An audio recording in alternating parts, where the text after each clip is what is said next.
كنعاود لكم انا هي كنسرد لكم قصتها. انا واحد البنت، بنت واحد المدينه، تزوجت على سنه الله ورسوله. بغيت واحد السيد، قبلت عليه وقبل عليا كيف ما انا وكيف ما هو. قلنا غادي نبداو ازيرو ونعيشوا. جات واحد النهار واحد المشاكل كانوا وقعوا وسط العائله بينه وبين داك السيد وبين دوك الناس اللي كانوا كيقولوا ليه راه مراتك. انا كنعاود لكم المهم البنات دابا شوفوا، الا كان شي تشابه بعد انا غير مسؤوله تشابه في القصص او في الكلام او في الهضره مطابق لشي حاجه اخرى، انا غير مسؤوله، انا كنعاود القصص اللي كتعاود ليا وبس، وكنتقمص الدور ديالها. هاد المره كشيه كتعاود ليا بلي انه راجلها واحد النهار كانت مناسبه عند اختو الصغيره دايرها ديال الاسبوع ديال ولدها، ومشى عندها. من مشى عندها شدو قالوا ليه غسلوا ليه الدماغ بلي ان مراتك كتخرج الاسرار ديالنا وكتخرج تفضح اسرار الدوله وما عرفت الاسرار ديالها شنو عندهم الله اعلم. المهم كتخرج الاسرار ديالنا، راه كاين وكاين، عمروا ليه الدماغ ديالو. وهذاك السيد اكيد تيقهم ومشى معاهم في الموجه ديالهم ومشى في المهيت ديالهم. اشنو دار؟ مشى رفع بها دعوه تاع الطلاق بدون العلم ديالها. شكون اللي رفع بها دعوه تاع الطلاق؟ المعنيه بالامر اختو الصغيره. اختو الصغيره وخلطت اجراءات تاع المحامي والتكاليف تاع المحامي، المهم بغات تطلقها من راجلها باي طريقه. شنو كان ديك البنت كانت حامله ومات ليها البيبي، توقف ليها وعيطت ليه، عيطت لديك شعات العوافي مولات السلوكه، كتقول لها شوفي يا فلانه انا راه الطبيب طلب ليا ضروري خصو يجي خوكم باش يسيني ليا واحد الورقه باش نقدر نحيد داكشي اللي مات ليا. قالت لها العوافي ديك المسمومه شعات العوافي مولات السلوكه اللي كتلاقي السلوكه، قالت لها سيري في حالك ماشي شغلي، انا ماشي شغلك خويا. قالت لها راه مطلقاك وخويا رافع عليك دعوه الطلاق وما عنده فين يجي عندك، ما عنده لاش يجي عندك، وقطعت عليها التليفون وخلاتها. المهم خلاتها، جات البيريود اللي البنت مسكينه وقع عليها اجهاض وطاح ليها البيبي، جاها الوجع وفي اللحظه اللي غادي يطيح لها داك البيبي مسكينه خرجت عند الجيران كتقول لهم عافاكم ديوني حيت كانت في واحد الدوار سميتو الهبيشات. المهم مشات باش هذا تخرج عند الجيران هكذا يديوها وقفوا معاها السبيطار. خرجوا قالوا الجيران سمحي لنا فلانه راه ما نقدروش لحقاش راه الناس اللي معنيين بالامر اللي مريض الدار موصينا اننا ما تدخلوش لك في مسائلك وما نديروا حتى شي حاجه الا تدخلنا ولا عصاق والخبار غيديروا معنا مشاكل. مسكينه واحد السيده واحد الجاره قالت لي سميتها سعيده وما عرفت سعاد ما عقلتش، هي اللي وقفت معاه هي وبنتها وولدها وداوها الكلينيك، داوها السبيطار. في السبيطار قالت قبل ما توصل الطاكسي مسكينه طرطق داك البيبي وطاح. من طاح داك البيبي مشات للسبيطار كتصور، قالت لي صيفط لهم صورتي انني ناعسه في السبيطار وهذه باش زعما ربما تحرك فيهم شي حاجه او هو تحرك في شي حاجه. كنلقاه هو هز ليه التليفون واخدينه ليه وشادينه مده 4 شهور في دار عندهم 4 شهور وما شادينه. قالت لي من شهر 10 ما عرفت من شهر 9 حتى شهر 12 قلت لهم والو متحرك فيهم حتى شي حاجه. قالت لي فائده بيا الغد لي قالت لي كتجي مولات شي ديك عويشه الدويبه رمانه، قالت لك جات للدار كانت مشات للسبيطار كتصور حيت واحد هي ممثله بارعه ومعروفه انها ممثله. قالت لك خافت على السمعه ديالها كونكور هاني جيت وجايبه معاها حتى الخول ديالها. قالت لي جات معها خوها وخاشيه في الطوموبيل وجاب معاها حتى راجلها برطال وقالت لك جاو عندي للدار الهبيشات. من جاو عندي للدار الهبيشات دخلتهم وقالت لي جالس معايا برطال ورمانه وبرطال جالسين معايا، قالت لك انفاس معايا وكيهضروا. وقالت لي الغالب في الامر هو انني يلاه البارح نفسه مخسره البيبي واليوم الغد لي جاو عندي ماشي جاو باش يواسيوني لا، انما جاو باش يوثقوا انهم ما يلقاوش واحد الهجوم في ديك الفتره كيصحابهم باش غادي تخرج وتقول فيهم شي حاجه. داروا الادله. قالت لي انا كنت كنهضر وكنبكي وكنعاود ليها اذا بيا كنلقاها هازه التليفون كتصيفط وكتسجل اوديوات وكتصيفطهم لاختها المسمومه مولات شعات العوافي ومولات السلوكه. قالت لي كتصيفط لها وكتسجلني وانا ما فهمتش علاش وانا عارفه. قالت لي كتسجلني ما عنيناش. اذا بها واحد اللقطه هذه ناض واحد مشدد في الكلام كتقول لها اسرى ما خرجش، واش كتدعي العروسه مسكينه كتدعي في راسها كتقول لها والله ما كاينش اسرى، اش من اسرى علاش نتوما خايفينش من اسرى خرجت وانايا ما عارفاش وهادي. المهم تشوقات واحد المشدات هو ينوض برطال هو يقول له هذيك المره ديالو واحد الكلمه ما فيها تسمع نوضي يلاه واحد الكلمه ما فيها ما تسمع، واحد الكلمه اللي شويه صراحه ديال الزنقه ما فيها ما تسمع. وناض اذا بها قال لها نو برطال ناض قال لها نوضي راه بغيتي راجلك العروسه قال لها نوضي بغيتي راجلك راه هو في الطوموبيل سيري لعندهم ما عنيناش. هذاك الراجل خرج ما عرفتوش واش حتى هو واكل شي سبرديله ولا ما نعرف الله اعلم. قالت لك واحد حتى هو مصمك مجمك ما عارف ما يدير ما عرف شنو نقول واش ما عارف. المهم من دخل للدار عند ديك العروسه وكتبكي وطاحت في الارض مسكينه على ركابها وكتبكي وكتقول ليه علاش درتي فيا هكا وعلاش وولدك هذاك اللي انا اختيرت علاش ما حنش قلبك. ها هو جبداتو ليه مسكينه وصلت بها لواحد الدرجه كنا شفنا هاد الشيء دارتو. كانت جبدات داك الطريف اللحم بحال شي كبيده هكذا كانت خاده وشاده دايره في واحد الكومبريس وحاطاه مسكينه في الفريغو. شوفوا لدرجه الاكتئاب اللي كانت وصلت ليه شي مدام مسكينه هاد البنت ما حماقش باقا بعقلها. فانا كنقول لها ها البونجور ديالك برافو عليك. قالت لكم المهم ما عليناش. هذه القصه نعاود لكم شويه اليوم محزنه نخليو ديك القصه تاع الكاميو حتى من بعد نعاود لكم هاد القصه المحزنه مادام دخلنا فيها باش تعرفوا. المهم ما عليناش. ديك البنت جبداتو ليه هو من بدا كيبكي وما عجبوش داك الوضع وهي مسكينه كتبكي وهو كيبكي. شافت ديك الرمانه ديك عبيشه الدويبه شافتو كيبدا كيحن وغيجلس في الدار وغيتراجع على الطلاق، وشافتو بلي انه صافي غير كل جهه الخطط ضربات في زيرو. البنات المهم هي كتحلف بالله كتقول لكم اقسم بالله العلي العظيم، قالت لكم اليوم الجمعه بغيت ربي ما يفرحنيش الا كذبت ولا زدت عليهم، هكا كتقول لي. يعني انا كنعاود لكم قالت لكم راه ما زايدتش عليهم ولا نقصت عليهم، يعني ما ظلماتهمش. قالت لي صافي من شافتو اخت ديالو هكاك دخلات بدات كتجر فيه ودوزات الابيل المكالمه الام ديالها كتقول لها ماما هذا راه بغا يجلس هذا، والام ما عجبهاش الحال وقالت لها لا غتجيبيه دابا غتجيبيه ما تخليهش نو هذا. ودارت لها الو وقالت لها ونض هي قالت لها العروسه مسكينه عطيني ندوي مع خالتي ونطلبها انا نجي مدام. هزت التليفون كتقول لها خالتي عافاك راه عاد اللي ما طرح في يدكم نحلوا الشيطان، انا داك السيد بغيتو بغاني خلينا نتجمعوا. قالت لها صافي كوني هاني غيكون غير الخير نوضي ما عليناش. هو بغاش يمشي ولكن هي جراتو وقالت لي ماما نمشيو وقالت لك جراتو نوريكم. كتعاود ليا قالت لك جراتو بقات كدير ديك العود كدوب انا نوقف نوريك كيفاش قالت لك ناض مشات لباب الدار والطوموبيل بقات كدير نا دير نمشيو. المهم ما عليناش هكا بقات كتنقص. قالت لك انا كنعاود لكم كنمثل لكم كيفاش مثلات هي بقات كتغوت جات واحد الهستيريا الحماق. علاش خوها مسكين يحن قلبو بغى يبقى مع مراتو. جات واحد الهستيريا الحماق قالت لك واحد الهستيريا الحماق باش دخلاتو في الطوموبيل سدات في الطوموبيل ومشات عرفتي واحد الطريقه اقسم بالله كتعاودي لبنتها كتحلف قالت لكم اقسم بالله ما كنكذب الله يعميني قالت لك من عيني وليوم الجمعه. جات واحد الهستيريا وقالت لك ودخلات خوها للطوموبيل وكثرات ما رحماتش ما حناتش. ما شافتش البنت مسكينه نفسها مخسره البيبي ولا ما هذا والو. علاش الاخ يحن وقلبو يحن وعلاش صافي خافوا انه داك الطلاق اللي هازه وداك المحامي اللي مخلصه تضرب لها كلشي في زيرو.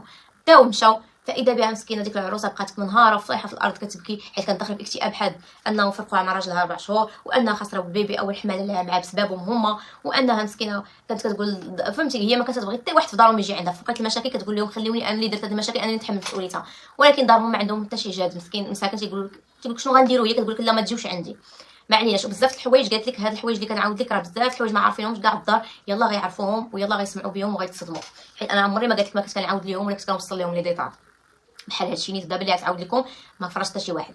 المهم بقات مشات داتو خطفاتو داتو رجعاتو لعندها لديك البلاصه تاع موريتانيا فين ساكنه وعندها واحد الحفره فيرما حفره ساكنه فيها داتو موريتانيا تمايا اعتقلوه تمايا خلاوه معتقل. اذا بها كتعيط ليه دارت نمره جديده مسكينه قالت لك وكتعيط ليه فاذا بها كيعاودوا يقطعوا عليها ويبلوكيوها. الام ديالو مع عند الاخت تاعو راهم اللي عندهم مكلفين كيقطعوا عليها وكيديروه هما راه شادينو كيعطيوه الدواء تاع الاعصاب وكينعسوه باش يبقى ناعس ما عارف والو. يا فين وصلنا واش فيلم هذا هادشي راه ما مصدقاش انا يكون حقيقي وعشتو هاد المصبوبه هادي صراحه كيضرب في الخاطر. ما عليناش هذيك السيده ومع ذلك ما استسلماتش. هاد العروسه مسكينه ما استسلماتش عارفه داك السيد بلي انه ماشي خاطرو باغيها داك عنده لداك موريتانيا شدات الطريق مشات لموريتانيا وغادي يجلسوا في قهوه نشوف شنو كاين. ما مشات من بغات تجلس مع راجلها في القهوه لا قالت لها لا ما نقدروش نخليوك معاه بوحدك نو بدات كيعطي بزاف الكذوب بزاف فهمتوا بزاف هذا. جلسوا في القهوه بربعه بهم برطال ورمانه وداك الزوج الماسون وهي وبقى ما خلاوش لهم فرصه فين يدويو. يلا هو كيبغي يحن قلبو كتقول ليه لا خرجتي اسرارنا لا فعلتينا لا عايراتنا باش كيحقدوه زعما باش كيحركوا فيه داك الكوطي الخايب باش زعما يكحلوا ليه الصوره ديالته معاها وباش انه كونكوا راه امك رافضه الرجوع يعني فكر في امك يعني راه امي ما بغاتش هادشي امي ما رضيتش على هادشي باش هو ما يحنش قلبو يرجع ابدا. هذه القصه ما عليناش صافي مشات تفرق داكشي ناضوا سميتو ناض داو وصلوه هو للدار دخلوه للدار قالوا لها غادي نوصلوك انت نديوك الطاكسيات. داو مسكينه الطاكسيات هو ومراته من وصلوها الطاكسيات مع 4 العشيه ناض برطال شنو غيدير ناض الف على واحد القصه اللي دايراها الزوجه ديالو رمانه اللي واحد المره كانوا مشاده بيناتهم في الطوموبيل وكانوا معصبين وكيغوتوا والجيران كانوا واحد المره مستاسيوني الطوموبيل حدا شي جيران فما وكانوا كتبكي ناض شنو قال هي مراته كانت يمكن شي مره على ما عاودت لي العروسه انها كتبات له حراسها من الطوموبيل حيت كانت مناقشه هي وراجلها وكانوا مشاكل والغوات وكانت قالت ليه والو غنحل الطوموبيل غنلو حراسي. ناض هو شنو دار ناض هو مشى عند الناس في الخفاء وفي الكواليس يقول لهم انا وصلت ديك العروسه وصلناها للطاكسي وبغات له حراسها من الطوموبيل اجي نصفوها ليها هي باش نديروها بلي انا مسكينه كانت بغا ضرب يديها التهمه الاولى كانت محمقه كان ما خلاو باش يديروا ما داروا والو ولكن الحمد لله القدره الالهيه هو انه هاد البنت ربي دائما كيبرئها من اي حاجه بغاو يصفوها لهاد الناس عصابه والله تاع عصابه. ناض قال لهم الناس انه كتبت له حراسها من الطوموبيل باش هكا خصهم يبينوا انهم مساكن هما ما يلقوا ديك البنت خايبه وديك البنت خطر على المجتمع فهمتوا. ما عليناش لصق عليها هي ومشى روجها في المواقع وروجها في الاذاعات وروجها في القنوات التلفزيونيه والقنوات. قالت لي انا عمري ما مشيت معاه عمر ما وصلني ونتحداه وهذا الشيء كله ما كاينش كذاب راه هو اللي مراته واحد النهار كانوا كيعاودوا حدايا وكانت تعاودت القصه وانا سقت الاخبار انا مراته اللي كانت بغات له حراسه ماشي انا وبغى يلصق عليا ما خلاو ما طلقوا قالت عليا في الاشاعات وما عياوش والو. المهم هذه القصه ديك البنت رجعات بحال كانت شاده ديك طريف اللحم ديال داك الوليد اللي اختار ليها وهزاتو، حيت كان قالت لك والو دخلت في الاكتئاب بغات تمشي تدفنوها. كنا شفنا هذا البيريود مسكين دازت منا، مشات بغات تدفنو هذا ما عنيناش. ناضوا قالوا لها الام حتى هي كتخرج الاسرار، لا حكر العيالات خوتها كيخرجوا الاسرار. ناض مساكن طلعت الام ديالها وبرأت الذمه ديالها والو. ناض داك السيد اللي هو الزوج ديالها ناض باش يبرأ الذمه ديالو، اتصل بها وقال لها انا تيقتك وعارفك ما خرجتيش اسرار وعارفك بريئه من هذا الشيء، خاصنا باش نرجعوا مع بعضياتنا خاصنا شي حل كيفاش نديروا هذه الموضوع كبير. قالت لي صافي مادام عطاتيني هذه النقطه غيكون غير الخير عندك لموريتانيا ونمشيو عند ماماك ونطلبوا السماحه ونتجمعوا وشي باش ما وقع ما عنيناش. اذا بينا لا مولاتي قالت لي كنمشيو عاوتاني كنجلسوا كنمشي دائما كنتلاقى باش نتلاقى مع المعني بالامر، لا ديما كيحطوا لي قالت لك غير الرجال بحال تقول لي انا راجل كيخافوا مني. حطوا لي رجال برطال واحد السيد واحد اخر، جلسنا في واحد القهوه وكل واحد كيفاش كيقول وناض برطال هو يقول الاخ الزوج ديالها بلي انه راه اتصل بالزوجه ديالو رمانه هما راه غادي ما موافقينش بهذا الشيء وما راضينش هذا الشيء وما غاديش يكون هذا الصلح ابدا ابدا. ما عنيناش شنو ناضوا داروا. قال لي الزوج غيخليه ان شاء الله غيكون هذا الخير. ناض خلاو الراجل ومراته في القهوه، هذه عروسه وراجلها في القهوه، وناض مشى مساكن شرا واحد البوكي الفلوغ وغادي بيه عندها الحفره في موريتانيا ديك مولات الفيرما غادي عندها الفيرما ديالها باش هكذا يمشيو عند الام زعما يشدوا بخاطرها وهكذا يتصالحوا وترضى عليهم. فاذا بهم كيتصدموا في الاستقبال اللي تستقبلوا، كيتصدموا انهم من مشاو الفيرما اول ما حلات لهم برطاله عويشه الدويبه، حلات لهم الباب قالت لهم نتوما كتضحكوا علينا وانتوما كتفلاو. عرفتي قالت لي عاودت لي كتفلاو علينا وانتوما هادي، وعرفتي كتضرب وكتنقز وكتجذب والام ديالها كتندب. ندبات حناكها حقيقي ماشي ندباتهم. علاش داك الراجل مسكين انبو ضميره وبغى يجمع شملو ونعس الشيطان وبغى يرجع مع مراته وعارفه انها مظلومه، هما ما بغاوش. علاش ندبات حناكها وفعلا قمشاتهم فعلا. وهي الاخرى عويشه الدويبه كتبقى كتنقز وكترطخ الباب وكتغوت وكتعاير في خوها وتعاير فيهم. الاخ ما كانش متوقع مسكين السيد الراجل هاد العروسه اللي كتعاود لكم مشاكلها. الاخ مسكين ما كان تصدم من ديك ردة الفعل تاع الام ديالو تاع الاخت تاعو انه ما دار شي حاجه غلط.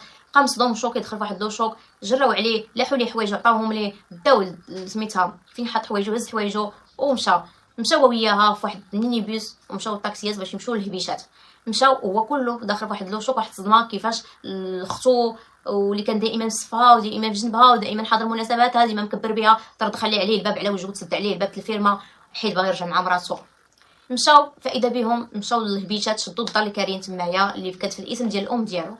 قالت ليه الغد ليه مع ديك 8 الصباح برطال كيصيفط للزوجه ديال هذا السيد كيقول لها خويو الدار اقرب وقت راه الام ديالك غتجي غتخرجك ما غتجلسش تمايا. المهم البنات غنكتفي بهنايا. هاد ليستواغ هادي صراحه من عودتها ليا مسكينه هاد العروسه قصه مؤثره وكتوشيني في قلبي بزاف وكتضرني في قلبي بزاف. ما كنقدرش نهضر فيها حيت عمرها ما بغات تحيد قالت لك من بالها، وانا ما نقدرش نهضر فيها حيت ملي كنتفكرها كنعيش فيها انني عشت داكشي اللي عاشو هي كنعيشو كنعاودو لكم كنعيشو ايطاب باغ ايطاب. المهم هادشي اللي عاودت لكم يعني نوض ما عرفتش نكمل ولا لا. المهم نعاود لكم القصه انا بحكم تربيتي واخلاقي وحتى هي بحكم تربيتها واخلاقها قالت لكم غتعاود لكم هاد ليستوار وبغيتكم نتوما تخليو هادشي الله سبحانه وتعالى هو اللي غيخلص ويجازي. ما تعايروش هاد الانسانه الكبيره ماشي على ود شي حاجه نو. بحكم تربيتي انا ما كنبغيش الوالدين يتعايروا ولا يتقاسوا حيت هذيك تربيتي وما نبغيكمش نتوما تعايروا والدين. كتبقى ام دارت شي حاجه خايبه منها الله دارت شي حاجه زوينه منها الله. فقط انا كنعاود لكم قصه حنايا حتى الوالدين كيف ما بغاو يكونوا سواء خايبين او زوينين ما كنختارهمش، وهذه كتبقى ام ما بغيتكمش تعايروها او تكتبوا لها شي تعليق خايب ماشي على وديت شي حاجه لا. بحكم التربيه والاخلاق حنا ما كنحرضوش على الوالدين يتعايروا كيف ما بغاو يكونوا ابدا. حنا غير كنعاودوا القصه ان راه اي عجوزه راه ماشي زوينه واي عجوزه ماشي خايبه. فهمتوني؟ سيده الكبيره المعنيه بالامر مول هادشي جات قالت ليها والو غادي تهزي حوايجك وغتخرجي معايا من الدار غنجيبك البوليس. كتقول ليها شوفي خالتي عافاك عطيني غير واحد الوقيته نمشي نخرج نشري سيكانت الشامه فين نجمع حوايجي راه ما عنديش فين نجمعهم. قالت ليها والو مشات للبيت بغات ترمي لها حوايجها الزنقه. قالت ليها تخرجي بحالك عليا وغنجيبك دابا البوليس. ومسكينه البنت كانت نافسه باقا يلاه قلت لكم بسيمانه باش تخسر البيبي وباقا نافسه والو ما عقلاتش عليها وما رحمتهاش. قالت ليها غادي تخرجي بحالك عليا غتخرجي بحالكم عليا بغاك الله يطليكم والو غادي تهزي حوايجك وغتخرجي بحالك عليا. البنت مسكينه شافت داك الوضع عمرها ما تحطات فيه عمرها ما عاشو. جات عروسه معزوزه بالعز واللمه والشان كتشوف راسها غادي ترجع كيفاش دير حوايجها فين غتجمعهم شنو دات. مشات كتشدات لي زور وكتلح حوايجها ما كانش كتطويهم كتلوحهم وكتعود. تخيلي معايا انت عروسه جايه بالعز، حويجاتك بلي فاليز وبالكبرانيه، وانك واحد النهار تخرجي وترجعي لداركم في حوايجك في الكمامس في لي زور. قاصحه بزاف، قاصحه بزاف والله، الا قاصحه بزاف. انا بقات فيا صراحه هذا الموضوع شويه كيتوشيني وشويه سونسيبل، كيضرني في خاطري. ما عليناش، كانت كتجمع وكتغوت، دخلوا الجيران ما خلاتهمش يدخلوا، قالت لهم دخلوا سوق راسكم، عياو يقولوا لنا على الشيطان والو. شنو السبب وشنو هادشي ما عرفناش لحد الان، الله اعلم. كان السبب انها بترجع مع راجلها ورجلها بيرجع معاها، وانه تاق بها انها بريئه وما عندهاش يد في شي اسرار، والو ما كاينش داكشي. ما عليناش. وكانت هي كتجمع، والراجل كان مريض، راجلها كتقول لي بان راجلها كان مريض ناعس في الفراش، ناعس كاو، وكتقول والو ما قالت ليه بغيتيها صافي سير هالسخت هربا، بغيتيها سير هالسخت هربا. كتمشي مسكينه هاد البنت بقوه ما انها تربات مزيان وتربيه حسنه وتربيه بنات الناس، مشات عند ديك السيده الام، قالت لها عافاك اخاتي، انا راه ما باغاش غير راجلي بوحدو، راه باغا راجلي بمو بخوتو بكلشي، حنا بغينا نكونوا عائله، حنا كبرنا عائله. واذا بها دفعاتها، قالت لها سيري بعدي مني ولا حتى هكا، قالت لها بعدي مني. ما عليناش. البنت مسكينه هزت التليفون، غا كدوي في التليفون كيصحابها واش كتصور، قالت لها كتسجلني عاوتاني كتسجلني، كدير ليا، ومن قلبوا التليفون ما لقاو والو. انا البنت غير كتعيط لشي حد يجي يعاونها براجلها، هو اللي مسكين مشى عيط ليه براجلها، جاب الكاميون. ايوا تخيلوا معايا، جاب الكاميون وهاد البنت مسكينه كتجمع حويجاتها وسط الكمامس مويناتها اللي شرياتها، وداك الراجل مصدوم وداخل في السوق ما حناش فيه، الام ديالو ما حنات حتى شي واحد بدون سبب بدون اي مبرر. عيط ما طلبها والو، كتقول لها والو، صافي جمعوا حويجاتهم في الكاميون.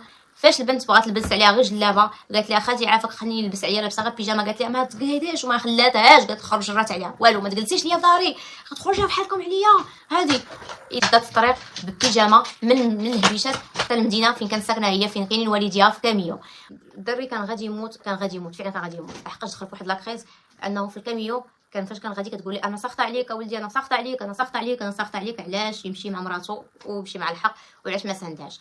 ما عليناش. في الطريق كان غادي يموت، الزوج ديالها كان غادي يموت، فعلا كان غادي يموت. دخل فواحد ديك لاكريز وديك الصدمه وداك الشوك اللي عاش وديك التجربه اللي عمره ما كان كيتخيل انه غيتحط فيها، ان الاخت تجري عليه وتسد عليه، والام تاهي تخرج وتجري عليه وما تحنش فيه وهو مريض. دخل في ديك لو شوك، في السخط والرضا، ما عليناش. دخل داك لو شوك، ديك الصدمه هي اللي كتسببات ليه كيعاني كما قالت لي البنت من بوم زوي، ومن تما هو صحتو اللور ما بقاش كياكل كيف كان.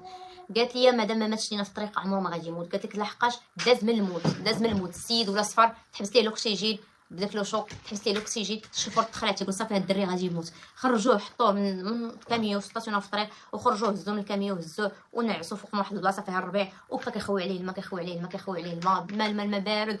وحاولنا غدا غا بيجامه، شتي قالت لي البنت، قالت انا ما كنتش عواله، غدا غا بيجامه، ما هازين معايا الماء، ما هازين معايا داير بلا داك السيد ما شنو عنده شي حاجه، واش دانون ولا ما شنو حلو، عطينا عليه دارو فكاتك في فمو، وكنا كنرشعوا عليه شي ساعات لما قالوا حنا كنرشعوا عليه عاد الدري. قالت لك الراجل حل عينيه عاد وعى شويه، ومشينا الطريق كامله وهو كيبكي، وهو قالت لي كيبكي ومشوكي ما كيهضرش. مشينا قالت لك حطينا الرحال ديالنا في الدار عند والدينا، والغد شدينا الرحال ديالنا لمدينه اخرى، وتما عاوتاني غتبدا قصه. هنايا نكتفيو بهذه القصه تاع اليوم اللي كلكم كتسولوها، اللي سمعتوها في الكواليس، ماشي انا اللي قلتها، الناس اللي قالوها، وبزاف ناس بغاو التفسير ديالها، وقلت انا نخرج نفسرها لكم القصه تاع هاد البنت اللي كتروج. المهم البنات باش تعرفوا هاد البنت ما وصلت لهاد الدرجه تاع القبوحيه، وانها مسكينه كتدافع على نفسها، وانها كتخرج عينيها، وانها كتضرب بقسرامه، الا وربي اللي عام شنو داز بها. انا صراحه غير شي كتعاود ليا، وكل مره كتعاود ليا قصه كتصدمني على القصه الاخرى. تخيلي معايا انك واحد الناس جيتي عندهم لي فاليز وتخرجي زعما حوايجك في لي زور، صراحه جاتني صعيبه بزاف. انك تقولي لها عافاك خليني نلبس غير بيجامه، وتقول لك لا خرجي بحالك عليا غنجيب لك البوليس، وانت ما دايره والو. علاش غتجيب لك البوليس؟ الله اعلم. علاش ترجعي مع راجلك؟ الله اعلم.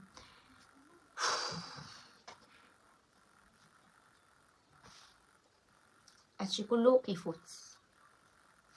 كيفوت، كتبقى ضروري كما قالت لي البنت، كتبقى غير الاماره في القلب، كيبقى الجرح في القلب. كتشوفي راسي انك كنتي بنت صغيره ما عارفه والو، يلا باديه في الزواج، ضروري غتغلطي، ضروري غتخطئي. وما قالت لك ما بقى فيا صراحه انه كيفاش انا بنت صغيره وما حسبونيش بنتهم، ما حسبونيش الا غلطت ترجعوا لي عقليه، حقاش انا بنت صغيره، انا باغا غير صغيره وتزوجت ما عارفه والو، ما فيها باس الا غلط انسان. قالت لك نصحني ماشي بهذيك الطريقه، قالت لك عشت جروحات وعشت ازمات عمري ما كنت نحط نتخيل راسي غنحط راسي فيهم ولا نحط الاهل ديالي فيهم.